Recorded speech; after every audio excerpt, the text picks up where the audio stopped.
Hello and welcome to Sunday Night Conversations brought to you by D1Baseball.com. I am your host, Michael Patrick Rooney. I want to start with a special thank you to our presenting sponsor, Netting Pros.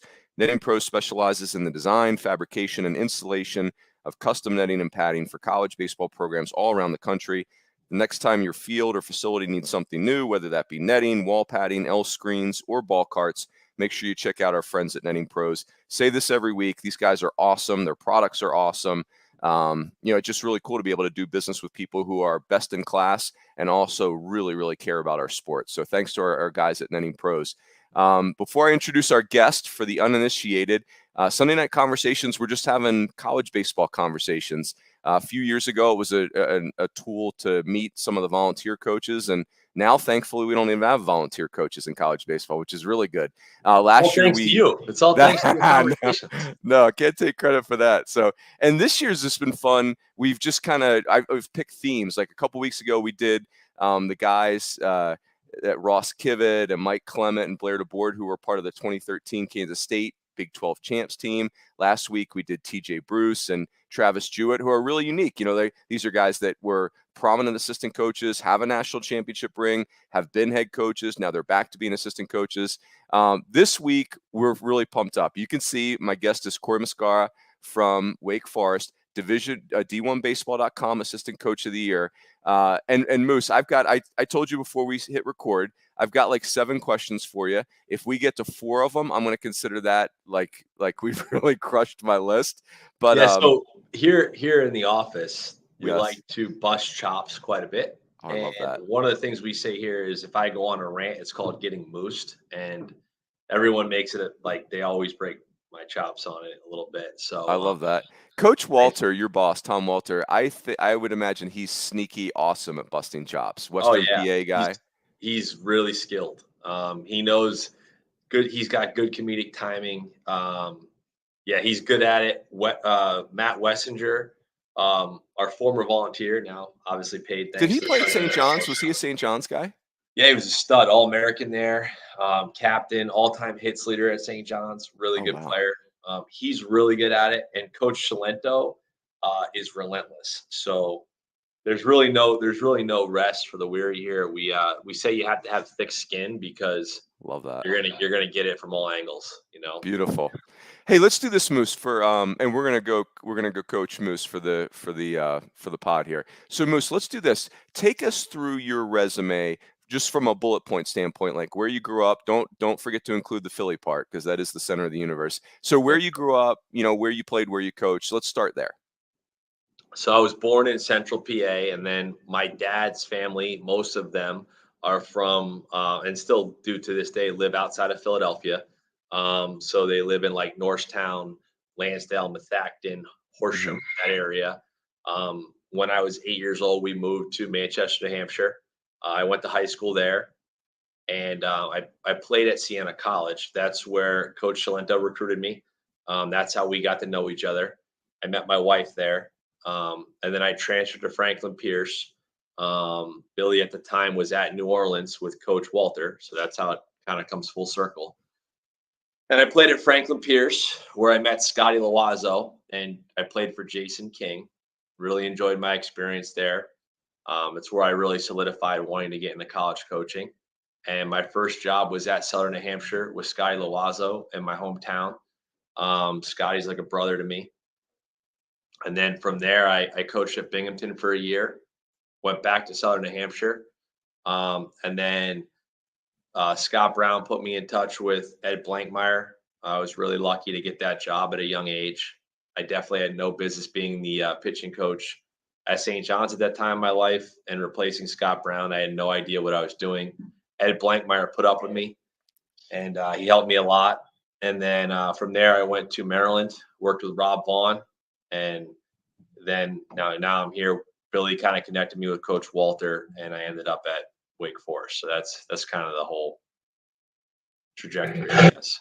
That's awesome. I never knew the Bill Cilento connection to you at Siena. Like I assumed you got to Wake Forest because obviously you had done really well at St. John's, you had done really well at Maryland, and that it just felt like you would naturally bump into those guys. I had no idea it was Billy C that connected you guys. Oh yeah, that was my dude. That's who I committed to on the phone and called and said I was coming to school. And then he took the job at New Orleans before I got there, so I never Oh, actually no. got to play for him. But Oh, that's great. because of him, I got to meet my wife. So thank goodness for that, right? That's right. Well done. Well done, Coach Salento. Hey, tell me about like Ed Blankmeyer is like a hero of mine. Like I think college when he retired, I was happy for him, sad for us.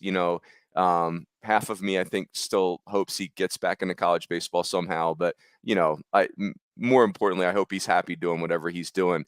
But what was that like going to? You kind of alluded to it, like, hey, Scott Brown goes from St. John's to Vandy. St. John's has been this incredible program. I think the year before you got there, they had just come off a super regional where, That's right. I mean, they had Arizona. I did that super regional. They had Arizona beat in that first game. I mean, that things, Arizona wins the national title that year. Like that, things could have really spun a little bit differently there. But what was that experience like at St. John's working for Blanks? It was everything, really, to be honest with you. He's I can't even put into words how awesome he is. First and foremost, like he gave me really valuable feedback. Mm-hmm. He allowed me to work and he gave me a lot of autonomy to work, but he gave very precise feedback. He was critical in the sense that he knew what he wanted it to look like and he had high standards and high expectations. So he would give me very valuable feedback and he wouldn't sugarcoat anything. But he'd also let me work. He didn't micromanage me. He let me go. So I don't know if there's any more you could ever ask for a head coach, especially when you're young, of someone that's going to guide you and give you a lot of feedback, but at the same time, not stand over you and tell you how it needs to be done. It was more like, hey, I need you to do this. Go do it. And then I do it. And he'd be like, all right, here's what I thought you could have done better. Go do it again. And then because of that, I learned a lot from him. And he's got so much baseball acumen and wisdom. You learn so much about the game. Like when I left St. John's to go to Maryland, I kind of didn't even realize how much I absorbed from him, just from being around him daily. He has so much baseball feel. I'll tell this funny story. He's heard me say this story a bunch, so this will kind of encapsulate everything in my time and experience there. So when I first got there, I never had called a game before. I never managed a game.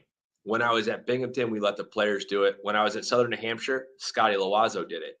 So I had coached for 3 years at the college level, and I'm coming off, they're coming off the Super Regional in 2012.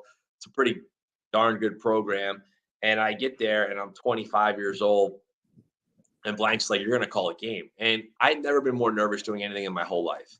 Because I'd never done it before. I like was trying to learn how to do scouting reports. I was completely overmatched and overwhelmed. And I made so many mistakes. And I like for that whole first 2 years, I was like every day I'd make a mistake. I was unsure. I didn't have conviction. And he has this way of busting chops where he's doing it in a funny manner and he's telling you what you need to do to get better, but he's also like telling the truth. And so it really sticks with you. And so one year we were playing, actually, you mentioned TJ Bruce earlier when we were talking. We're playing University of Nevada in TJ Bruce's first year as a head coach at Nevada. And we're staying at a hotel in Reno. And after the game, we go out to dinner. It's me, Blanks, Bone, who's now the head coach of St. John's, and Sue, Blank's wife. And we're sitting there and we lose a tight game. And Blanky's like, Corey. He's like, you got no feel. He's like, you got no feel when you're calling the game. Me, I had feel. Brownie, he had feel. You, no feel. No feel. You got no feel. I can't watch it anymore. Well, Blanks, what do I got to do? Like, how do I get feel? I don't know. You got no feel, though. No feel. It's terrible. Sue's at dinner. Eddie, take it easy on him, Eddie. It's okay. No, I can't watch it. He's got no feel, Sue. It's unbelievable. Got no timing. Don't know what we're doing. Oh, I'm a low. Like, and that conversation, I'm sitting there and I'm like, oh, man, like, this is like 26. And I'm like, this guy's a legend. He's a Hall of Famer. And like, I don't know if there's ever been a conversation that's impacted me more in my career than that. I told him this like 15 times. Like he's heard it, his son's heard it. I worked with his son. I think I told Brownie this story at one point. But I remember like he's telling me that I'm like, he's right. Like I'm terrible. Like I don't think 3 pitches ahead. Like I don't have a feel for what's going on. I'm and so then from that day forward, that became my number one like pet peeve is like I'm gonna get good at calling a game. And what really helped me was synergy, the advent of synergy. Because at the time, like if we wanted to watch a game, like you had to get lucky that it was on like CBS Sports and like someone had to tape it For and sure. it was like a complete like production to make it happen. So you're always just going the scouting reports you used to always go up after were like whatever somebody else said. You know what I mean? So you'd be like, hard in. And I'd always like laugh, like hard in. Like, what is this? Like, my guy's throwing 85. Is your guy 92? Like, what's hard in? Right. And so like I just wasn't very confident. I didn't make quick decisions. I didn't read swings very well. And so when I got to Maryland, the first thing we did was we purchased Synergy. We were one of the early adapters. It was like one of the few pieces of technology we had when I was at Maryland. But we got it in the infancy stages. And I just started watching like 30, 40 hours a week because I was so like blanks was in my mind all the time, like being like, I have no feel. And so, I credit him with being able to manage a game decently now and being pretty good at it because he was always on me to do it better. And so many of the concepts that I employ come from him, from using the stopwatch all the time. Like I remember like one of the first days of practice, I showed up and I was the pitching coach and he goes, "Where's your stopwatch?" And I'm like, we should practice. Like, why do I need a stopwatch? I was like, come back to the locker room and get your stopwatch. And it was like a 150-yard run back to the locker room. I'm like, okay, coach, yep, gonna go get it. But it's just little things like that. Like he didn't scream and yell. He let you go, but he had expectations and he had standards and he didn't budge on them. And you just knew like it was blanks. He's the GOAT. Like you gotta get on his level. Yeah. So I can't even imagine like coaching college baseball today without having spent 5 years with him at that time of my life. There's so many things I think about and do daily that I learned from him. I That's so I great. think the world of him. Like Yeah. I could talk this whole hour about Ed Blankmeyer. That's how much I love him. So, That's such a great story. That's so great. I'm gonna pivot off of the whole game calling thing is so intriguing to me. I got to do it 1 year as a junior college coach, and same thing. Like, just felt I'll never forget. I called Bill Mosiello, and I was like, Mo, what? He's a baseball savant to me. I was like, Mo, I need a really like Cliff Notes version of calling a game, and he's like, pitch forwards with no one on base, runner in scoring position, go backwards. I was like, okay, that works. I mean, yeah. at least it was something. But obviously, at the level you're doing it at, it's a different animal. Hey, Moose, let me ask you this. So, to me, one of your real unique strengths is you've got this old school. Like the coaches that I played for and coached under and against were that was the old school guys where when they entered a room, you felt it, right? Like that was the old school version, like that charisma. They were dynamic. And so you have that gift, right? Like when you come in a room, the room moves, but you also now have incredible command of the technology side, the analytics. Obviously what you guys are doing at Wake Forest is world class. So that's so unique to me. Like I feel like it's almost always one or the other, and then somebody's just kind of clinging to the area of strength that they've got. What was there? I'm imagining that the beginning of your career, you kind of were cut from the old school cloth, and you've had to develop into the technology side. Was there a moment in time that kind of turn the worm for you there, or like a flashpoint, or how did you become this person that is I would say very good in both areas? Well, yeah, to your point, like I think the old school kind of mentality, I played for Jason King and I think the world of him as well. And he has that old school mentality. He's competitive. He's a really good practice coach. He gets you to play hard. He has a presence. Scotty Loazzo at Southern New Hampshire, the new top assistant at Penn State. He's the same way. He's very dynamic. Mm-hmm. And that's all I ever knew. And then Blanky's that way. So that's just kind of like all I knew. Another guy that influenced me greatly was Ryan Herba, who's a recruiting coordinator at Binghamton. He's super tactical and thoughtful on how he does everything, and he also has a very similar presence. There was a volunteer assistant there named Ed Foley, who was like a baseball like lifer, and he'd coached for he's still coaching, but he's been doing it forever. So all those guys kind of like that's what I knew. Like it was old school baseball. Play catch at a high level, like care about the little things. Like hold runners, be tactical, and play the game the right way. And that's what I always thought it was. And then when I was at Maryland, that was working with Rob Vaughn and Anthony Papio, who are now at Alabama, and Megan Kane, who was our director of ops at the time. We really got into like the psychology of it all. We really started to get into, visualization, growth mindset, leadership stuff. That kind of was like our thing. Like we really got involved at that and started reading a ton of books on it and made everything about that, which I think is super valuable. So now you got like the old school style and then kind of this new age philosophical like way to think about things. And towards the end of my time there, like I had a really good friend who's now at Iowa, pitching coach Sean McGrath, who at the time was at Elon, and he was just getting into pro ball with the Mariners. And he's one of my best friends. I talk to him daily, and he was really into the analytics. And I felt truthfully, I felt really insecure because we didn't have TrackMan. We didn't have any of this stuff. And he's like every day, like spitting out all this data and everything. And I'm like, I don't even know what he's talking about. I need a Rosetta Stone to have a conversation. And so I would, I got really into visualization and goal setting. And I think about all the time, like, I really want this. So I tried to leverage us getting technology while I was at Maryland. I set up meetings with the Orioles and their player development department. We were trying to do a joint venture to get a biomechanics lab at Maryland. I was trying to get with donors to get TrackMan and different things like that. So I was super intrigued by it. But I just felt inadequate because I never had access to it. So I remember like calling Brownie a bunch and asking him questions, and everybody would talk in terms of like TrackMan numbers. And I felt like they were speaking a different language, and I hated that feeling. So that's where my interest really peaked in it.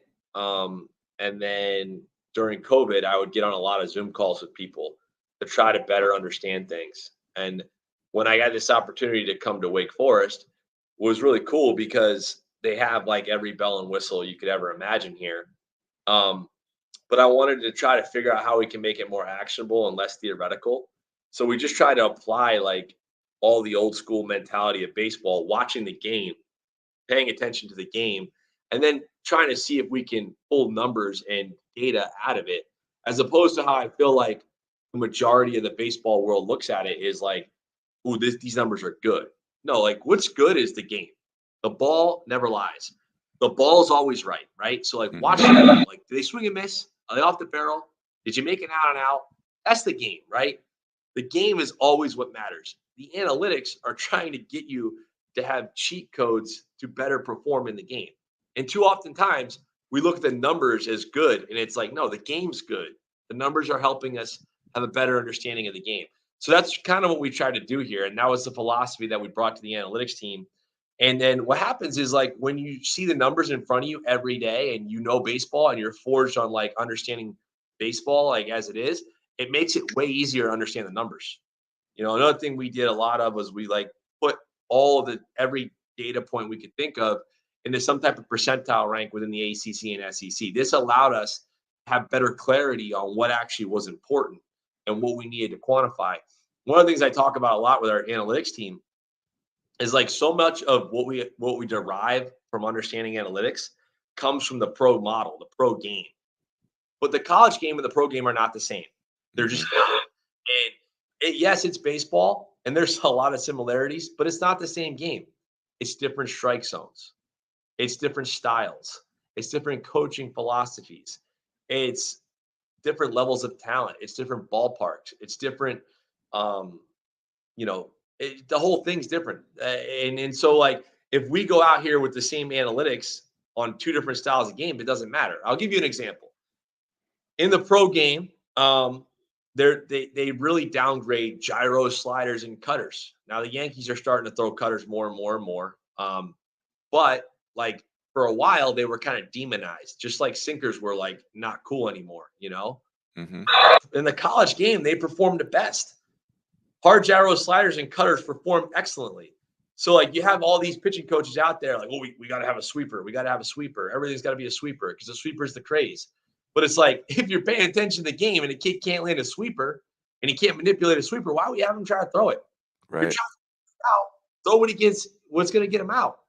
And then like, once you dive into the numbers of the college game, you'll understand that like it actually does perform, you know? And so that's really what we try to do with the numbers here is like, look at the college game. I could care less what they're doing in pro ball. I want to win a national championship. I'm not concerned with making the next prospect. Now, the funny thing is prospects get made when you win. And the beauty of winning is like, this is something I took from Jason King, my coach at Franklin Pierce, is like, you can't control the win or loss, but you can control the mentality to be a winner. And I think it's the greatest way to look at it is like, yeah, we don't, the results, we don't control them, right? Like, I have no regrets how our season went. Everyone says like, oh, it didn't go your way. I'm like, I don't care. Like, we did everything in our power. It didn't work out, whatever. Like, I'm not losing sleep over it because we control the process to be a winner, you know? And it's the same thing for me. Like, if you want to make a prospect, get him to learn how to be a winner, period. And that means like have good habits, like have good preparation, have a positive mindset, learn their body, learn how they, do things. And then their strategy will dictate and change as they go. They'll be more moldable, they'll be more adaptable, they'll be more adjustable, right? And I think sometimes in player development, we look at like what they need to be a pro. You know what they need to be? They need to be well-rounded. Yeah. They need to be able to handle adversity. They need to understand what it takes to work in a team setting to be a winner. That's what they need. And so I don't really care what the pro game does. I got to watch my language, but I could care less, Right. I care about like, how are we the best version of ourselves? How do we control our controllables? And this is something that Steven Schock and I talk about all the time, but are we having fun doing it? Like, it sounds like so corny, like have fun. Look, like if I didn't like doing this, there's a lot of other things I could do and make a lot more money. I'm finally now making a lot of money, but like I'm in the 15th year of doing it. I feel like if I was doing something else for 15 years, I'd have a lot more money in my bank account than where I'm at now. So like I didn't do this to make money. I did this because I enjoy it. I felt a void in my career of having this type of coaching, and then I found it, and it meant a lot to me when I met Jason King and Scott Loazzo, and I felt like, yeah, like that's kind of what I want to do. They seem pretty happy. They seem pretty competitive. They seem pretty passionate. Like I want to be like them, and I think I can do this. And Yep. that's kind of how it all worked out.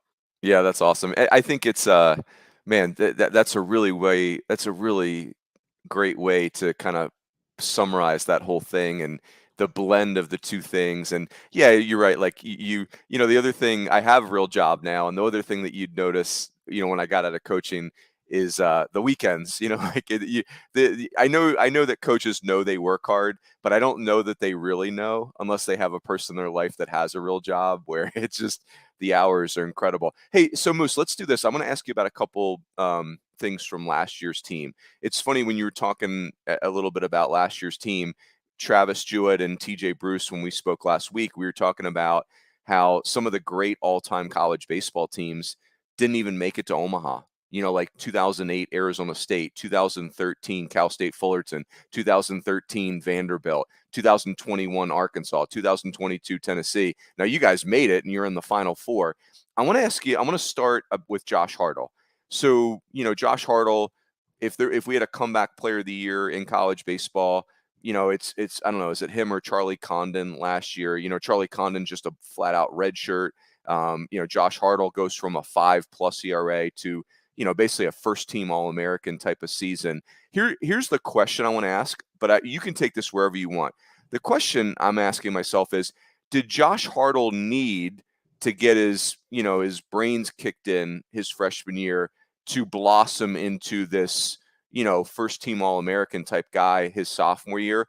Or because I think sometimes that's what we think with the analytics is, if we, but he had it both years, right? If we could just like give him this, then he never has to experience that adversity. Or is that adversity part of his journey that he needed to be so outstanding this year?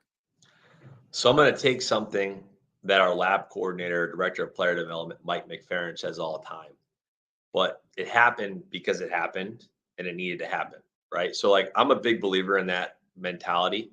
Like life gives us what we need all the time, right? And here's the reality. I was actually talking with Josh's advisor this morning, Garrett Gore, and we were having this conversation.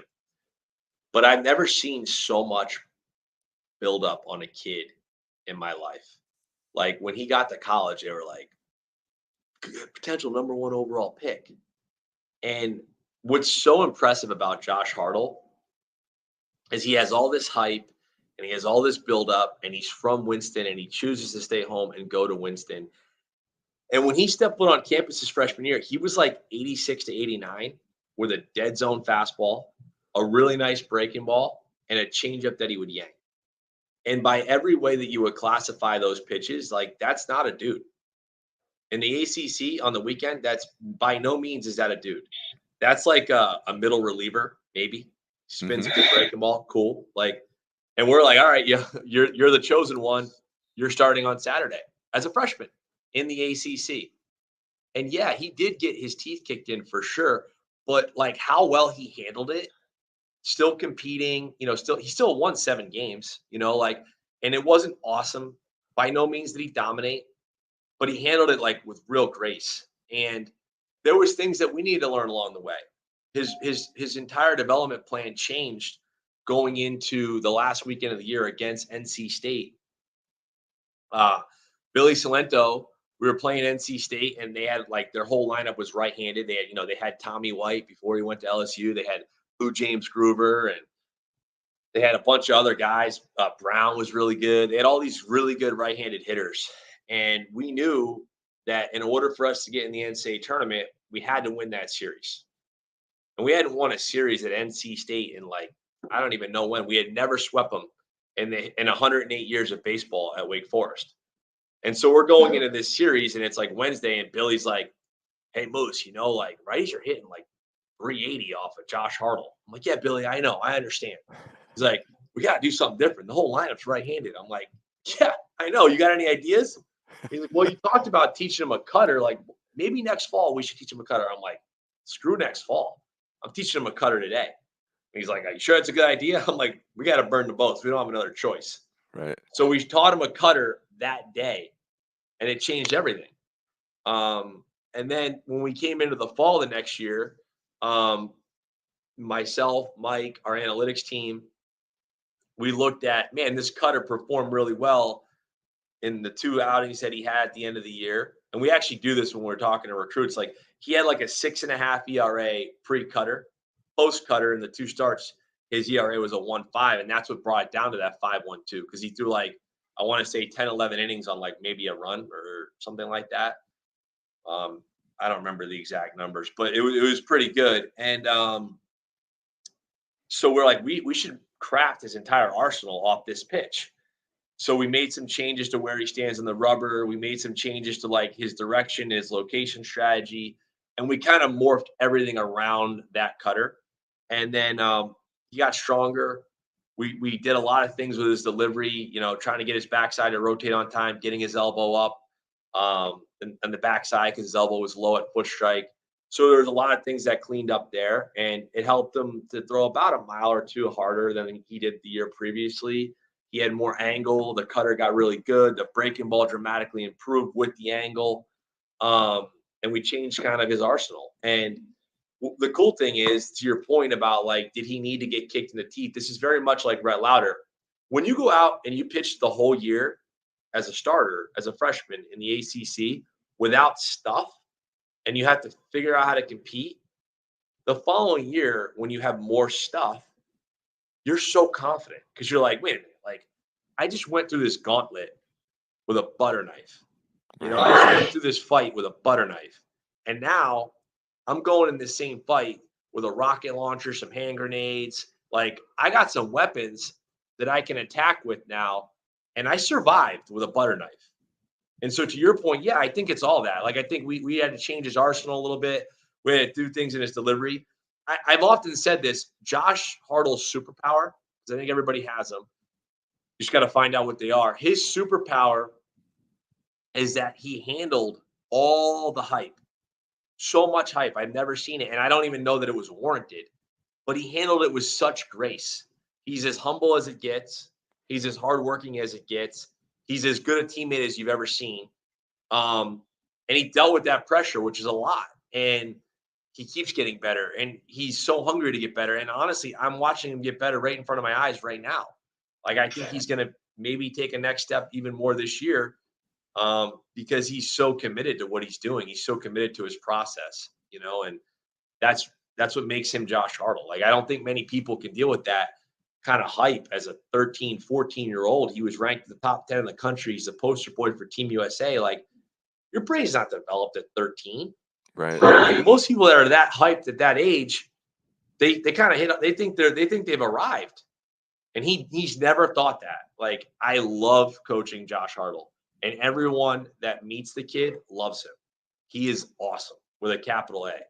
Like, you can tell awesome, baby. You know what I mean? Like, that's what he is, Hey, what about when you so I'm thinking about the week of NC State. So you guys you get in the bullpen with Josh Hartle and you start working on a cutter. Like, he starts throwing it and immediately you're like, "Oh man, like this could be it." Or you're like, "That's interesting." And now let's see. He was on the side of the baseball already. Like, his spin efficiencies weren't very good. Like, we were trying to do a seam shifted wake 2 seam. We were trying whatever we could. He was cutting his change up already. So he was already predisposed to it. So we were like, screw it. Let's just lean into what he's already doing. Let's stop trying to put a square peg in a round hole. Let's just lean into it. Now, the beauty of it was he had never thrown it in a game ever. And the NC State coaching staff is very good. They're very good coaches. I respect them immensely. They all do a wonderful job with scouting and preparation. So they had this lockdown scouting report on him, and he rips 40 cutters in the game. He's never thrown one in his life. And I saw those guys that summer like, "Guy, when did he learn to cutter?" I'm like, about 2 days before start. They're like, "Oh, it makes sense because we didn't see one all year." I'm like, "Yeah." So that played into our hand then. Like, I don't know that he would have had the same success. He kind of rabbit punched him in that game because he came out of nowhere and snuck up on him because he hadn't done it. You know what I mean? Sure. But then once he started to really understand how to utilize that pitch, his entire arsenal was kind of shaped off that pitch. Yeah. How do you see hitters react to that pitch? Like, the cutter is always, I just always perceive it as a pitch that hitters can't keep it on the barrel, right? Like, you think it's going to be here. And so, yeah, what is it that, or is it, and then it just changes the whole way they're approaching every part of the arsenal? Yeah. Well, again, he has a really extreme horizontal release side. I think he's like a 3.5 release side, which is the highest up until this new kid on our team right now. But up until that, it's the most extreme average release side in college baseball in the last 7 years. Does that mean sidearm, like it's way out on the side? So or what does that mean? so his release side's 3'5", so it works from the center of the plate, and he's 3 feet 5 inches is like his release side away. Wow. So it's behind a left-handed hitter. So when he throws a cutter at 88, 89, 90 miles an hour, and it's anywhere from 2 to 3 horizontal, and it's on that 0-1 line, that feels like it's 8 or 9 inches of sweep. It's not, but it gets played more on that side, and he throws it really hard. So that pitch is so unique because there's no other pitch like it, right? When I talk to scouts, I have this conversation constantly, but we're constantly trying to quantify what's good and what's not good. But if you could do something at a high level and a high level of consistency that no one else really does, it's good because hitters don't know how to react. Hitters build up a mental Rolodex in their mind of what they see over time. They constantly see the same thing. They see batting practice every day from the same release slot. They put the hack attack machine in the same spot from the same angle. Most pitchers throw from a similar release height and similar release slot and angle. There's generally a specific vertical approach angle that most hitters face. So if you could do something that's abnormal to what they see visually, no matter how much they know it's coming, it's really hard to account for, especially if you get them out of the game and bring somebody else in after them that looks vastly different. So I think oftentimes we don't value uniqueness enough. Yeah. This is another Ed Blankmeyer thing. He used to say all the time, I want all the animals in the zoo. And it's a great line because it's like, I tell people this all the time, like, yo, if you everyone wants to see the lion, but if you go to the lion on every exhibit, like by the 15th exhibit, you're like, I get it. It's a lion. Cool. The mane's nice. It's Yeah. big. King of the jungle. We love it. But like, I'd like to see like a giraffe, maybe an elephant. Like, how about the rhino? It's the same thing with the pitching staff, man. If like everyone's throwing 95 with like steep ride, okay, cool. Like eventually you're going to get on time. And steep ride, that's what we're going to see on a hack attack machine. So why don't we have some different angles? Why don't we have some different slots? You know? And it's funny because when you watch Big League Baseball, some of the most successful guys are unique. So like, why aren't we looking for unique? Why aren't we developing unique? Why is it always velocity? Why is it always the sweeping breaking ball? Why is it always the trend that's cool right now? Yep. You know, like, and I think everybody has an identity. Personality wise, they have an identity. Their pitch repertoire, they have an identity. They move a certain way. It's our job as coaches to figure out what makes them special, optimize it, and get them to believe in it. You want guys to have confidence, tell them they're good at something. Make them believe they're good at something, and then build them up. And then quantify it, make it objective. Like, hey, you're doing this really well. You're not doing this very well. You do this really well. You're poor at this, but you're good at this. If you make things objective constantly, people will respond. If they have any competitive nature in their body whatsoever, they will respond, you know? Yep.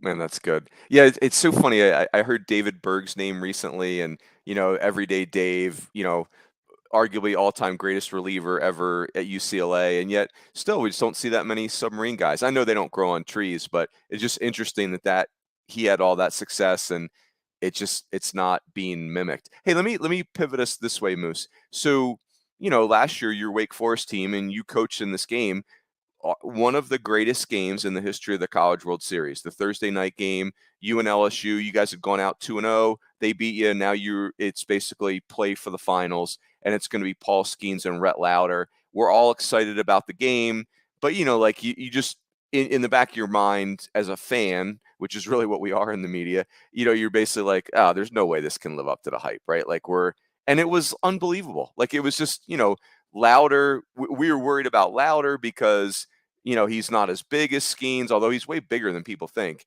And then to me, and then with Skeens, it's like, he's been carrying the train for like 6 months. Like, can he still do it? And those two kids were just, it's unreal. One of the best games I ever watched in my life. You're in the dugout. Like, what was that experience for you? Like, in the bullpen before the game, during the game. I'd love to hear about any moments that really stick out for you from that game. I gotta say, like during that game, multiple times, I said to myself, like, this game's sick. Like this game's Sick. awesome. Like I kept saying it. Like I remember, like there was like the TV like interview person kept walking. I don't remember her name or what her name was, but Chris Budden, I bet you. Yeah. I kept saying to her, like, I was like, are you not entertained? This game's phenomenal. You know what I mean? Unreal. Like, I was like, I need my popcorn. I like to keep it loose. Like I think the game's fun. I think it should be played fun. I think all your preparation is where you put all your time and effort into. And I think if you prepare hard, like you should have as much fun with it as possible. So that I remember just kept thinking that over and over again. I remember like thinking to myself, like, is Paul Skeens ever going to throw a ball? Like, I remember at one point, like the fourth inning, I was like, because it's funny, like, a lot of people ask you, like, what's Paul Skeens like? And, watching him live, it's like, the fastball is really hard. You can't believe how hard he throws for as long as he does. And, if you're into analytics, like truthfully, the analytics of his fastball aren't anything impressive. It's kind of steep. It's kind of dead zone, but it's 99 miles an hour and he throws strikes relentlessly. So I just kept telling everybody, like, what's really unique about Paul Skeens, it's so much velocity and it's so many strikes over and over again, and you just marvel at his consistency. He was on like 2 days short rest, throwing 125 pitches, and like pitch 120 something was 100. You're like, what's going on? Like, who does that? There's anybody on the planet that's doing that right now? Crazy. Not even in the show. Like, it doesn't happen anywhere. And to do that and still pound the strike zone, that was really impressive to watch. Louder was vintage Louder. Like, I felt like he was throwing any pitch at any count. I felt like they were just going back and forth pitch for pitch. I felt like it was like Berg Jordan, like doing the McDonald's commercial, was like off the backboard, off the ground, off the glass, nothing but net. Remember that commercial? Yeah, it was the best. That's what it felt like. It felt like, oh, you could do this, I'm gonna do this. You could do that, I'm gonna do this. And it was fun. It didn't happen. It didn't end up the way we wanted to, but I wouldn't change anything about it. I mean, ball bounces this way or that way. Maybe it's different. Maybe it's not. There's so many things that you hear about that game that they make you chuckle. Like, for example, we hit 6 balls in a row, 5 of which one was over 97 miles an hour, and every single ball was over a 75% hit probability. Oh man. 6 consecutive outs. Like, what? Like, how does that happen? Like, the sheer odds say that that's not going to happen, but it did. The first and third play with Merrick Houston bunting and Trey Morgan making a great play. I mean, it was a great play by Trey Morgan. But then you listen to the post game and he's like, yeah, I thought we were in a different bunt coverage. And you're like, I was in a different bunt coverage and made like one of the greatest plays ever. And you're like, how does that happen? Play. You know what I mean? And the bunt gets down. And if you watch the World Series, around the dirt was really hard. There was a lot of balls that hit the dirt in the circle that bounced up. Trey Morgan got a double out of it the second game we played him. Earlier in that day, Jack Winay came into play for a hurt Nick Kurtz, and he made that that jumped and made that play on Trey Morgan again that bounced off the dirt just like that. That ball bounces up just high enough for Trey to make that great play. There's so many variables, We try to throw a slider out of the strike zone. We know that Tommy White swings first pitch at like a 53% clip. And we backed it up a little bit. Tommy White hit a tank. I mean, that's why his nickname is Tommy Tanks, There's so many different things that you look at and you say to yourself, oh, this could have happened, that could have happened. But it's baseball, you know what I mean? So I enjoyed it as a fan. I enjoyed how my guys play. I was proud of my guys. I was proud of our effort. I've lost no sleep over that game. Absolutely none. Because it's like, what are we going to do differently? You know what I mean? Like, it was a battle royale and it didn't go our way. They won. Yep. Whatever. You know what I mean? Even the bunt, like people, the natural thing is to second guess the bunt call. But to me, it was Merrick Houston's a freshman and, he's really in there for defense and like he could be a future offensive star, but he's playing because he's an elite defender. He's a 9-hole guy. Yeah. It keeps you out of a double play. Anybody that questions the safety in that situation in the 9th inning of a 0-0 ball game with Paul Skeens or whoever was on the bump. I don't remember if it was Thatcher Hurd, whoever. Thatcher Hurd, I think, yeah. But it's your 9-hole guy with a runner on third, and the game's on the line. Like, you need 1 run to win. Yeah. Look, and then Tommy Hawk hit a bullet right after that too, right? Didn't he line out to left like he had a missile right the next at bat? Who, Merrick did or? No, Hawk after Merrick's bunt. Yeah, Hawk blistered a ball. So it's like, if you're Tom Walter managing the game, like you got what you kept yourself out of a double play. You got the big situation to Tommy Hawk.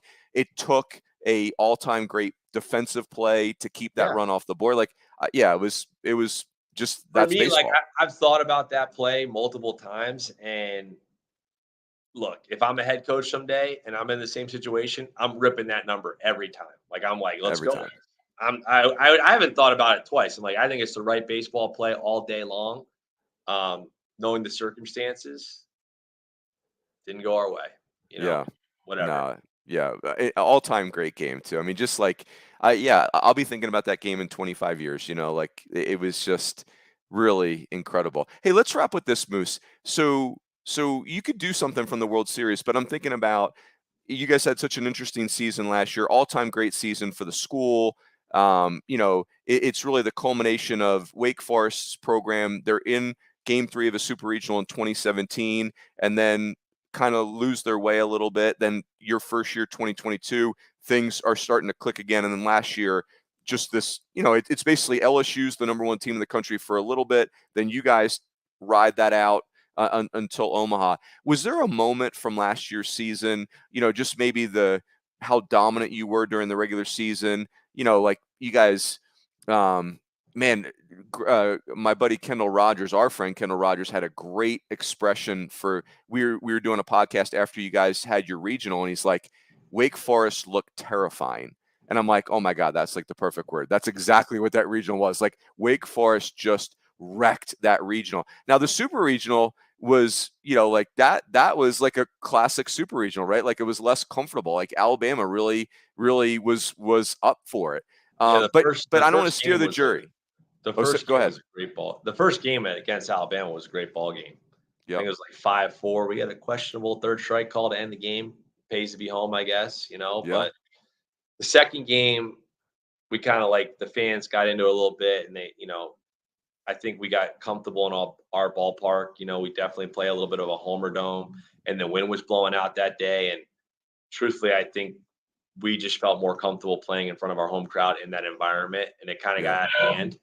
But that first game was an absolute battle, So, but I kind of cut you off. What was your question there? No, the question is, like, do you have a moment that really stands out for you, like regular season, regional, Super Regional, as far as, and I don't want to steer the jury any more than that. Like, what are one or some of your favorite moments from last year's season on the way to Omaha? Yeah, I have a lot. This sounds so corny, but like I love our everydays at practice being around the guys. But like if we're talking about like actual games, um, the Maryland night game was pretty awesome in the regional because we had a 6-hour rain delay, and that was wild. Like anytime like you're getting up for a regional and you're hosting it and you're getting ready to play, and then you have a 6-hour letdown where you're just shitting around trying to figure out when you're going to play. And we started at like 10:45, I think 11 o'clock was first pitch at night. And we had about 2,500 fans show back up at 11 o'clock at night after a 6-hour delay. Like that was pretty awesome. Obviously there's some personal ties there. Like I coached at Maryland. We played in the Maryland regional last year. They knocked us out. My buddies are all coaching on the other side. I know all their families, and our families are friends. And I recruited a lot of the guys on the other side. So it's really surreal and wild to go back-to-back years playing the team that you were so involved with and was like every day of your life for 5 years. That's crazy. There's a lot of emotions going on. So I'd be lying to you said if like that whole game was kind of wild for me. Sure. Pretty memorable. Super regional, winning it at home, and like all the guys being on top of the dugout and the fans and like playing our kind of like Selly song and them all dancing on the mound and going out and putting up the sticker on the wall. It's pretty special. My mom and dad got to be there, so that was pretty cool. My kids were on the field running around. That was pretty awesome. Just like kind of being in Omaha during the World Series was pretty cool because as a coach, the Big East Championship was held in Omaha when I was at St. John's twice. Oh, wow. So I was out there twice for that. And then when I was at Maryland, the Big Ten Championship was there. Being in the Big East, we used to play Creighton at what used to be Ameritrade, and now obviously now it's Charles Schwab. So been there a lot, but never been there for Omaha.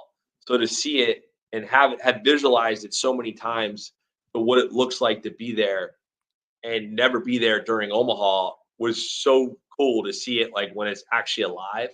It's pretty awesome. Like it's very easy to see why people go to Omaha year in and year out, even if their team's not playing. Because it's like, again, like I've referenced Brownie a bunch on this call because he obviously has impacted me greatly. Everybody that I've mentioned has impacted me greatly. But I remember I asked Brownie one time, like, what the College World Series was like. And he was like, it's like a giant country concert. like, yeah, it's like a country fest. I'm like, yeah, that's exactly what it is. Like it's Yeah. like there's just people everywhere. Like everyone's having a good time. Like it's pretty wild. There's not many sporting events like it. I feel like that go on for 2 weeks where it's a festival type vibe.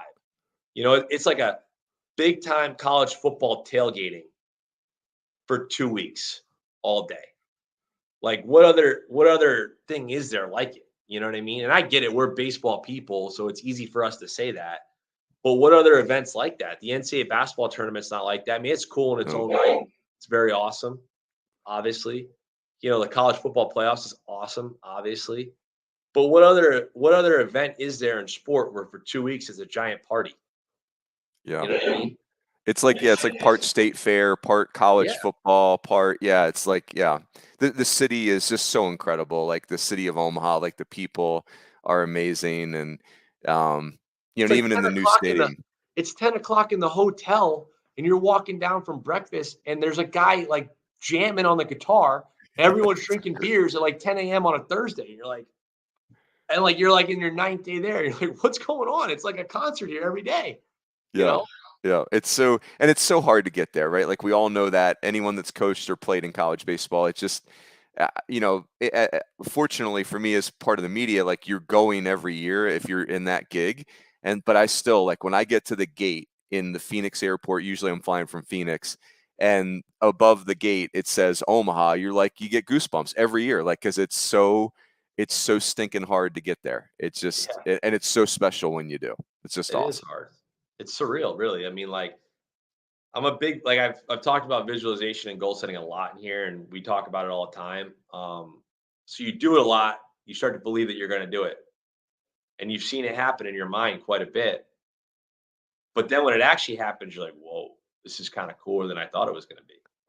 And Yeah. that's I think the coolest thing about Omaha is that it's cooler than you thought it was going to be. And then you're like, man, I want to do it again and again, and you really appreciate it. I think you really start to appreciate how hard it was to do it. And we talk about this all the time. Is like if you don't have gratitude, like you can't get more of anything. So we preach gratitude here quite a bit, and being thankful for the things that come our way, and couldn't be more thankful for how the time we got to spend with those players, because that was like the funnest team I've ever coached. I get it. It's easy to say when you're 54-12 and you're number one national seed and you go to Omaha, like everyone's like, of course it was. You were winning. You had good players. Like you had Rhett Lauder. Yeah, I get it. Well, like I'm telling you, like every day at practice was fun. Somebody asked me the other day, like, what did you guys play for? Like, we were just trying to play another game because we Yeah. like being around each other so much. It didn't feel like it was too long. It felt like it went by really quick. And I just that's all we want to do is like this upcoming year, like we don't need to be that team. We need to enjoy being around each other as much as that team enjoyed being around each other in our own way. We don't have to be the same team. We don't have to play the same style. We don't have to have the same amount of wins. We need to enjoy being around each other and at the yard. And like we really need to enjoy getting better. And if we do that, we'll probably reach our potential. I think John Wooden said that.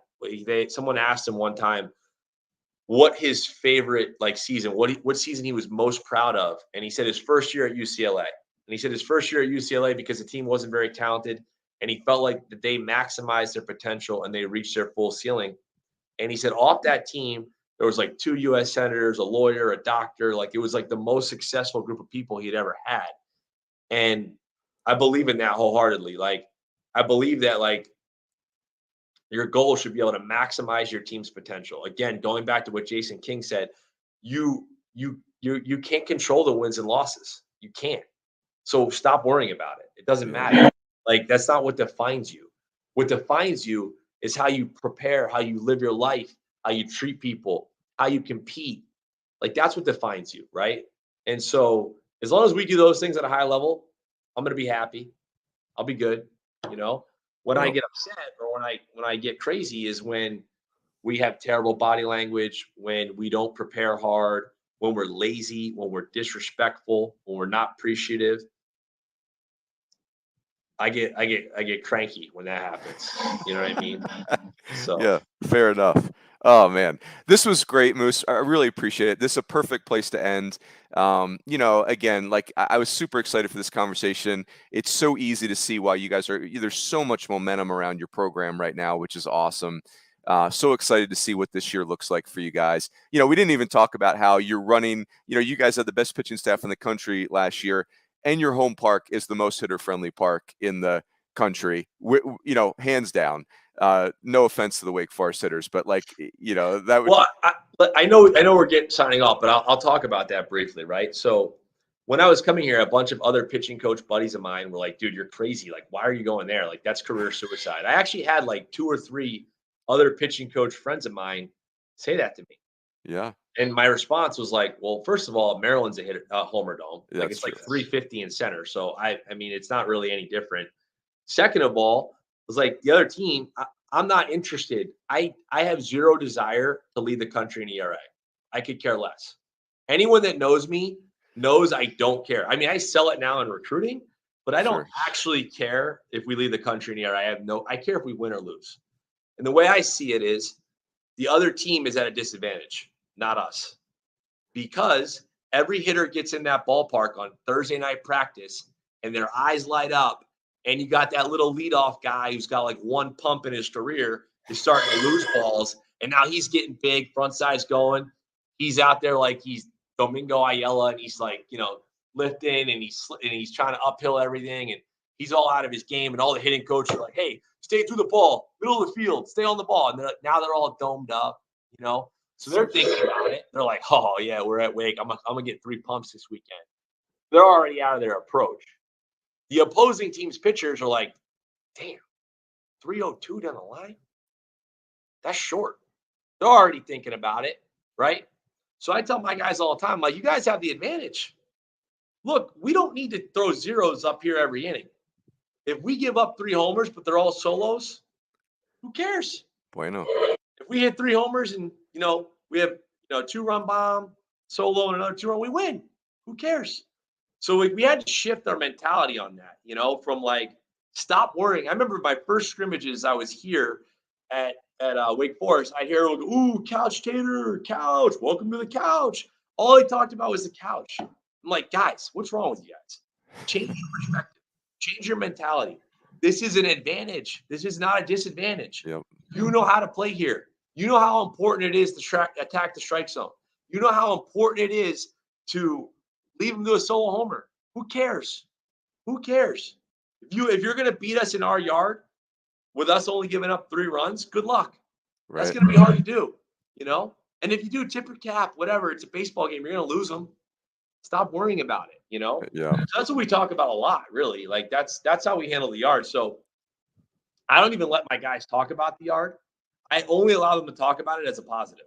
Yeah. Seriously. And I say to them all the time, like, hey, if we're playing a game of hitting homers, do you want to take our team hitting homers or the other team hitting homers? They're like, us. We'll strike them out. We'll get our. I'm like, okay, that's good. That's what we want. We're good. Right. So that's how awesome. I feel about the dimensions. I could care less. That's great. Really well said, man. That's and it's so cool, Moose, to see your career like this blend. You've been around some great old school guys, and now this blend of the new stuff. I mean, just this conversation was everything I thought it would be. So again, really appreciate it. This be so fun to watch you guys this fall and this spring. For the listeners, every Sunday night we're doing this. Next Sunday night's guest, really pumped about. We're gonna have Ryan Fulmer, head coach at Oral Roberts. They're a 4 seed that goes to Omaha. Only 3 4 seeds in the history of college baseball have ever gone to the College World Series. Oral Roberts is one of them, Stony Brook in 2012, and then Fresno State in 2008. So that'll be a real fun conversation. So let's sign off there. That's it. Everybody have a great week, and we will catch you next time on the D1 Baseball Podcast. Thanks for having me, Mike.